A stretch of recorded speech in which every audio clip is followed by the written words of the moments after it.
మీ ఇంట్లో మొదటి కోటీశ్వరుడు మీరే అవ్వాలనుకుంటున్నారా? ఈ ఫైనాన్షియల్ వెబినార్ లో ఇప్పుడే జాయిన్ అవ్వండి. Hello guys, welcome back to our channel. ఈరోజు మనతో ఉన్నారు స్టాక్ మార్కెట్ అనలిస్ట్ అయిన సుందరరామ్ రెడ్డి గారు. సార్తో మాట్లాడదాం. నమస్కారం సార్. నమస్తే సార్, ఏపీ ఎన్నికలు రేపే వెలువడనున్నాయి. సో ఎగ్జిట్ పోల్స్ అనేవి చాలా ఇంట్రెస్టింగ్ క్రియేట్ చేస్తూ ఉన్నాయి అనమాట అందరి మధ్యలో. అయితే ఎగ్జిట్ పోల్స్ అనేవి ఇంకా ఏంటి అనేది చాలా మందికి క్లారిటీ లేదు. ఫస్ట్ ఆఫ్ ఆల్ రెండో విషయం ఏంటంటే ఎగ్జిట్ పోల్స్ ప్రకారం కూడా ఎవరు విన్ అయ్యే అవకాశాలు కనిపిస్తూ ఉన్నాయి ఏపీలో. రైట్. సో దీనిపై మీ స్టేట్మెంట్ ఏంటి? ఎగ్జిట్ పోల్స్ అంటే పోలింగ్ రోజు ఎగ్జాక్ట్లీ ఎలక్షన్స్ ఎవరైతే ఎక్సర్సైజ్ చేశారో, అంటే ఓట్ని ఎవరైతే ఎక్సర్సైజ్ చేశారో వాళ్ళు బయటకు పోయేటప్పుడు పోలింగ్ బూత్ బయట ఇమ్మీడియట్గా వాళ్ళ ఒపీనియన్ రికార్డ్ చేస్తారనమాట. వాటిని మనం ఎగ్జిట్ పోల్స్ అంటాం. ఓకే, అంటే ఎలక్షన్స్లో రోజు ఎవరైతే ఓటేయడానికి బూత్కి వస్తారో ఓటేసి బయటికి వెళ్ళేటప్పుడు వాళ్ళ ఒపీనియన్ని శాంపిల్ కలెక్షన్లా తీసుకుంటారు. సపోజ్ ఈచ్ ఎలక్షన్స్ కౌంటర్ దగ్గర నుంచి ఒక 10-20 ఇట్లా ఈచ్ కౌంటర్ నుంచి కలెక్ట్ చేస్తూ ఉంటారన్నమాట. అట్లా ఓవరాల్గా segment wise, assembly wise, parliament wise ఈ మొత్తం కలెక్ట్ చేసేసి వాటిని ఈ ఎలక్షన్స్ కమిషన్ రూల్స్ ప్రకారం ఒక పర్టికులర్ డే అనౌన్స్మెంట్ చేస్తారన్నమాట. వాటిని మనం ఎగ్జిట్ పోల్స్ అంటాం. న్యాచురల్గా ఎగ్జిట్ పోల్స్లో ఒక 70 to 80% అక్యురసీ ఉంటుంది. ఎందుకంటే ఎలక్షన్స్ ఆ రోజు ఆ ఓటేసి బయటకు వచ్చేటప్పుడే స్పాట్లోనే వాళ్ళు అడుగుతున్నారు మీరు ఎవరికి ఓటేసారు అని. కొంతమంది ఒపీనియన్ షేర్ చేసుకుంటారు, కొంతమంది చేసుకోరు. బట్ వీళ్ళు శాంపిల్ ఎంత క్వాలిటీ అన్నది డిపెండింగ్ అపాన్ వాళ్ళు ఏ ఏరియాలో శాంపిల్ తీసుకున్నారు అన్న దాన్ని బట్టి ఉంటుంది అనమాట. సపోజ్ ఒక 10 మంది ఒక 5 అటు 5 ఇటు వచ్చారనుకోండి, వాళ్ళు కేవలం 5 ఇటు వచ్చినప్పుడే శాంపిల్ తీసుకున్నారనుకోండి, న్యాచురల్గా ఆ పోలింగ్ బూత్ మొత్తం కూడా వీళ్ళకే మెజార్టీ ఉన్నట్టు ఊహించుకుంటారు అనమాట. అందుకని అక్యురసీ మనం చెప్పలేం. కానీ అదర్వైజ్ ఏంటంటే ఒక 70 to 80% సినారీలో మాత్రం ఎగ్జిట్ పోల్స్ నిజమయ్యే ఛాన్స్ ఎక్కువ ఉంటుంది. యూజువల్గా ఎక్కడ ఎగ్జిట్ పోల్స్ ఫెయిల్ అవుతాయి అంటే ఒక 1000 నుంచి 5000 మెజారిటీకి అటు ఇటు ఉంటే చూసావా, అలాంటప్పుడు మాత్రం ఎగ్జిట్ పోల్స్ ఫెయిల్ అవుతుంటాయి. బట్ వన్ సైడ్ విక్టరీ ఉన్నప్పుడు మాత్రం ఎగ్జిట్ పోల్స్ పర్ఫెక్ట్గా వర్క్ చేస్తాయి అనమాట. సో నిన్న నైట్ అంటే 31వ తారీఖు ఈవినింగ్ డిక్లేర్ చేశారు. దాని ప్రకారం ఏంటంటే ఏపీలో టోటల్ 40 కంపెనీస్ ఈ ఒపీనియన్ పోల్ తీసుకున్నారంటే 40 సర్వేస్ అనమాట. యూజువల్గా ఏంటంటే ప్రతి న్యూస్ మీడియా వాళ్ళు, అంటే న్యూస్ పేపర్స్ కావచ్చు, లేదా టీవీ కావచ్చు, లేదా మ్యాగజైన్స్ కావచ్చు, ఎక్కువ న్యూస్ ఛానల్కి కరస్పాండెంట్స్ ఎక్కువ ఉంటారు కాబట్టి వాళ్ళే పబ్లిక్ పల్స్ గ్యాదరింగ్ కోసం ఎగ్జిట్ పోల్స్ కండక్ట్ చేస్తూ ఉంటారు అనమాట. ఒక్కొక్కసారి పొలిటికల్ పార్టీలు వాళ్ళు ఓన్గా కూడా కండక్ట్ చేస్తూ ఉంటాయి. మొత్తానికైతే ఏపీలో అయితే 40 ఆర్గనైజేషన్స్ ఎగ్జిట్ పోల్స్ కండక్ట్ చేసినాయండి. అందులో 35 ఎగ్జిట్ పోల్స్ అన్నీ కూడా and TDP, Janasena and BJP వాళ్ళు ముగ్గురు కలిసి ఏర్పాటు చేసిన ఆ కూటమికే 35 ఎగ్జిట్ పోల్స్ ఫేవర్గా ఉన్నాయి. అండ్ ఒక 5 ఎగ్జిట్ పోల్స్ సర్వేస్ మాత్రం వైఎస్ఆర్సీపీ రాబోతుందని చెప్పింది. ఎందుకు ఇంత వైడ్ డిఫరెన్స్ అంటే చెప్పాను కదా, శాంపిల్ సైజు ఎక్కడ తీసుకున్నారు అన్న దాన్ని బట్టి ఆ డేటా వస్తుంది. But majority opinion 35 exit poll surveys అన్నీ కూడా టీడీపీ విన్ అవుతుంది చెప్తుంది క్లియర్ కాబట్టి. అండ్ టీడీపీ వచ్చే ఛాన్స్ ఎక్కువ ఉంది. అండ్ మోర్ ఎవర్ అండ్ వాళ్ళు ఎక్కడైతే పెయిట్ చేశారో వాళ్ళు యావరేజ్ మీద వైఎస్ఆర్సీపీకి ఎనీవేర్ బిట్వీన్ 40 to 60 వచ్చేలాగా ఉంది ఈ డేటా ప్రకారం. అండ్ ఈ కూటమికి అయితే మాత్రం రఫ్గా అరౌండ్ 120 వచ్చే ఛాన్స్ ఎక్కువ ఉంది. 120 to 140 మధ్యలో వచ్చే ఛాన్స్ ఎక్కువ ఉంది. అండ్ ముఖ్యంగా ఇందులో ఇండియా టుడే వాళ్ళు సర్వే అనేది ఎప్పుడు కూడా మ్యాక్సిమం అదే రిజల్ట్ అవుతూ ఉంటుంది. సో ఇండియా టుడే చూసుకుంటే దాదాపు 104 నుంచి 110 వరకు కూటమికి ఇవ్వడం జరిగింది.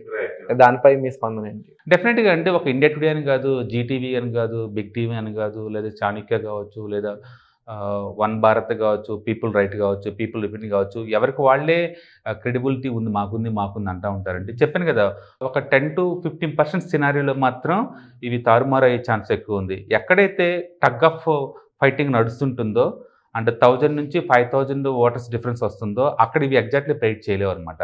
అందుకని ఎంత క్లోజ్గా ఈ ఫైటింగ్ జరుగుతుందని దాన్ని బట్టేసి ఎగ్జిట్ పోల్స్ నిజమయ్యే ఛాన్స్ ఉండకపోవచ్చు. మొత్తానికైతే 35 ఎగ్జిట్ పోల్స్ క్లియర్గా ఇండికేషన్ ఇచ్చినాయి కాబట్టి మనం కూటమి వచ్చిందని అనుకోవచ్చు. అండ్ అలాగే ముఖ్యంగా ఈ కూటమి రావడం ద్వారా కూడా ఎటువంటి బెనిఫిట్స్ ఉండే ఛాన్స్ ఉందంటారు? ఎందుకంటే మేనిఫెస్టోలు కొంచెం కాపీ కొట్టారు, సేమ్ ఇంచుమించుగా ఉన్నాయి అనేది ఒక టాక్ నడుస్తూ ఉంది. అందులోనూ ఏపీ సిచ్యువేషన్ ఆల్రెడీ మీకు తెలిసిందే, బడ్జెట్ వైజ్ లేదంటే పెర్ క్యాపిటా ఎంత పడిపోయి ఉంది అనేది. వీళ్ళు రావడం ద్వారా చంద్రబాబు నాయుడు గారు రావడం ద్వారా కానీ పెర్ క్యాపిటల్ ఇన్కమ్ పెరిగే ఛాన్స్ ఉందా? మళ్ళీ బెటర్ డేస్ రావచ్చా?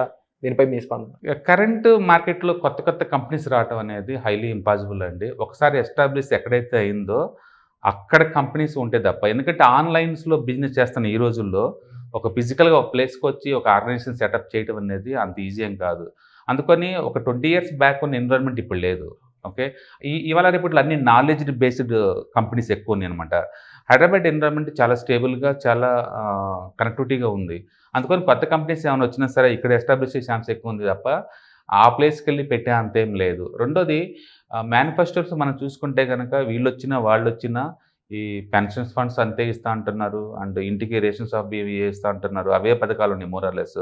అందుకని ఈ పొలిటికల్ లీడర్లు ఎవరు ఏ పార్టీ వచ్చినా సరే పబ్లిక్‌కి వాళ్ళు ప్రామిస్ చేసినవి ఏదైతే ఉన్నాయో అవి బెనిఫిట్స్ ఇస్తారండి.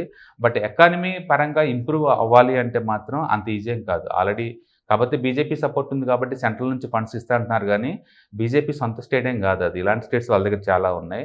అందుకని అది వాళ్ళు ఎంతవరకు ఇస్తారో మనకు డౌట్‌ఫుల్ అనమాట.